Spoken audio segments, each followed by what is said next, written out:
Radio, man, radio. Alright, I'm gonna do another deck tech.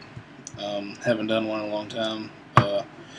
But if anybody on here's seen my Mono Black Exalted deck tech, this is pretty much where it went, and it went a long way from now. Now I kind of know the game better and stuff, and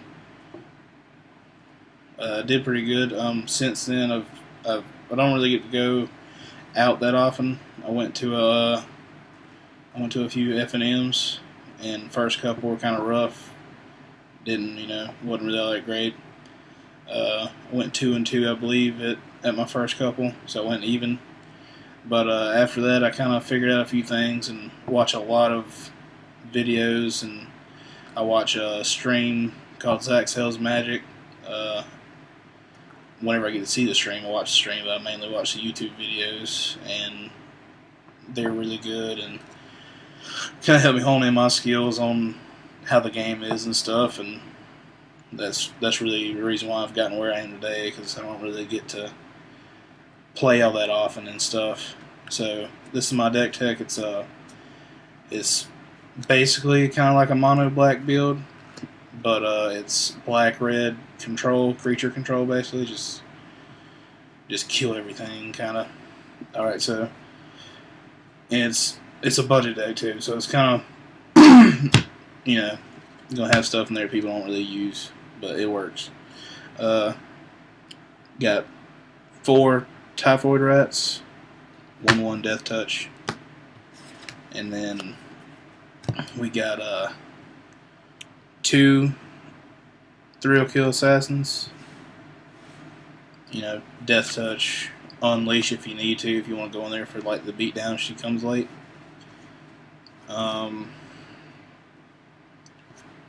4 Vampire Nighthawks. You can see that. Staple in black. I run 3 Dross Messengers. 3/2 Undying. Taking 2 damage. Just keeps heat on them. Run 3 Desecration Demons.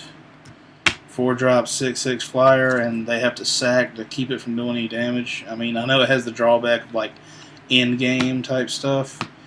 Like if they only need so much damage left to get in, and the only creature you have out to defend is Desecration Demon, you might be screwed. But a lot of times decks really have a problem with Desecration Demon. And 3 Olivias. That's a staple. Just keeps the cards going back and forth, makes them have something to kill. Or, of course, if they let it stay out, you can win the game with her easily. And this is a card that people don't really see that often anymore.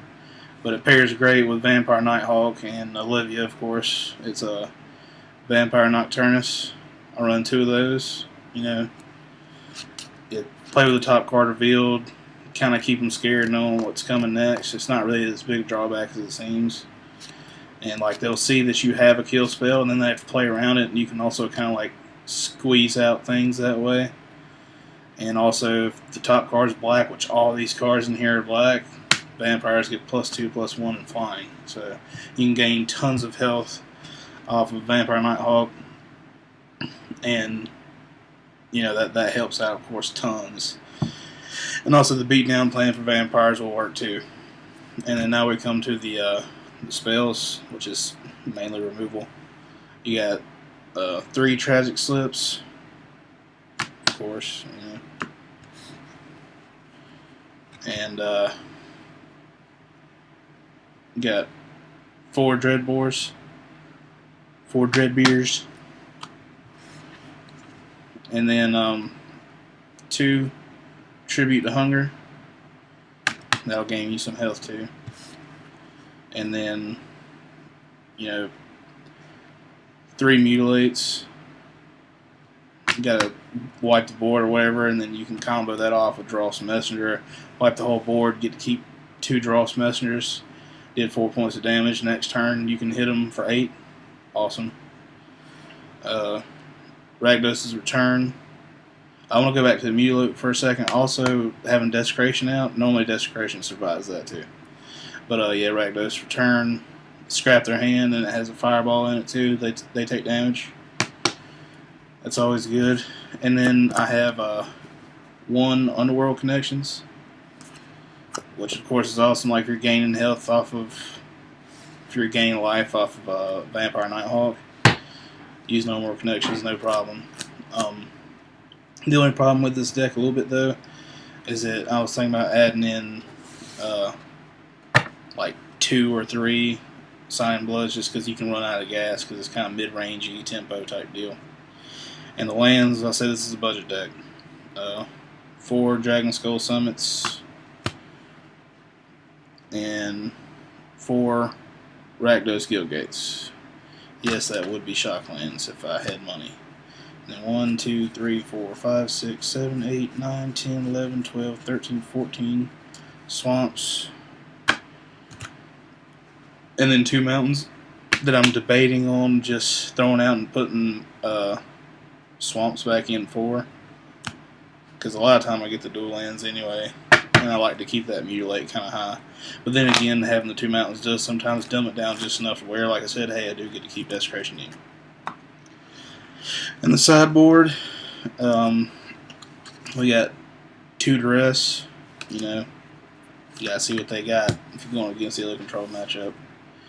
And then if I'm going up against like the aggro decks or whatever, I'll put in more kill spells, trade them out with the Death Touchers. You know, put in 3 murders and 2 more Tribute to Hunger. If I'm going up against a hexproof deck, I want a playset of Tribute to Hungers for sure. And of course, if you're on black and red, you need 3 Slaughter Games. You know, take out that card that's pissing you off or whatever. And I would be running Unburial Rites if I splash white, which I would like to do. But instead I use Disentomb. You know, paying 1 more mana to cast a creature on your turn that died last is alright with me. And then 2 Victim of Nights. Now the sideboard I haven't really messed with in a long time. Like it's kind of doesn't quite work completely. Like I should have more stuff in here to go up against other decks that this one can't beat. This is just like kind of adding more creature control on there. I should have stuff in here to get rid of enchantments and artifacts and stuff like that. But you know what are you gonna do? That's the phone. Oh God, bye. I hope you enjoyed it.